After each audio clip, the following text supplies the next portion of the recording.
U.S. are warning difficult months are still ahead of us. And as we all await that key FDA meeting on Thursday, we're also aware of the troubling numbers tonight. Cases now topping 15 million here in the U.S., 1.3 million of them in just the past 7 days, and more than 15,000 deaths in the past week. More than 285,000 American lives now lost. Nearly a third of the nation's hospitals have 80% of their ICUs in use tonight. And as we head deeper into the holiday season, fears of that surge upon a surge. Here's our Chief National Affairs correspondent, Tom Infectious disease expert is warning of a holiday surge as coronavirus cases skyrocket across the U.S. Dr. Anthony Fauci says we haven't yet seen the peak of Thanksgiving infections, but warns Christmas and New Year's could be, quote, even more of a challenge. The U.S. has now confirmed more than 14.8 million coronavirus cases.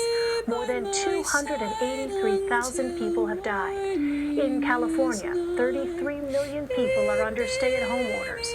All non-essential businesses have been closed. And in New York, authorities here in the U.S. are warning difficult months are still ahead of us. And as we all await that key FDA meeting on Thursday, we're also aware of the troubling numbers tonight.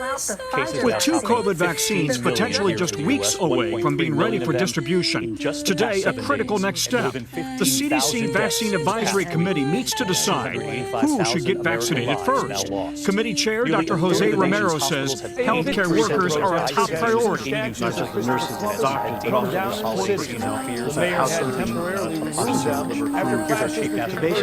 Also likely to be at the front of the line, people no one will be safe in Biden's after the America. fastest vaccine development program in history.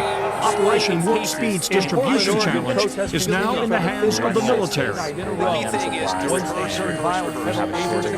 a plan, and then you have to rehearse it with the state. Both Pfizer and Moderna are awaiting FDA authorization. The FDA's outside advisory panel meets on December 10th. Approval could come within days or weeks. NBC's Lester Holt talked to the top 3 drug executives. Protesters, you're So like the others, we're partnered with General Kern and his team at Operation Warp Speed. I've been told they want to talk to me in hours, if not days. Already, a massive global network is taking shape, rushing vaccine doses across the globe, anticipating FDA approval. United Airlines receiving special FAA permissions to increase its dry ice snow to carry Pfizer's vaccine, which must be kept Arctic cold. American Airlines flying bigger planes on many routes. Americans taking passenger planes like the 787 and flying medical supplies, vaccines, drugs, and therapeutics nationwide. Pharmaceuticals that require cold temperatures are shipped in battery-powered mobile freezers that are constantly trapped. Any slight variation in temperature sets off alarms. And while the nation's top health experts warn of a surge in cases over the coming weeks, this morning, new signs of optimism. Rather than getting discouraged, which is an understandable emotion to a terrible ordeal that we've all been through, hang in there. The end is in sight.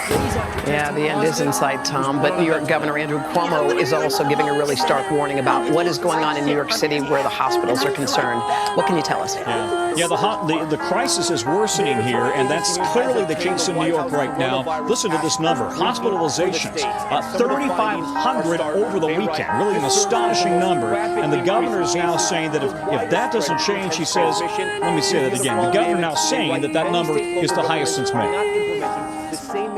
We are now worried about overwhelming the hospital system. And if those numbers continue to increase, which we expect they will, you will see serious stress on the hospital system.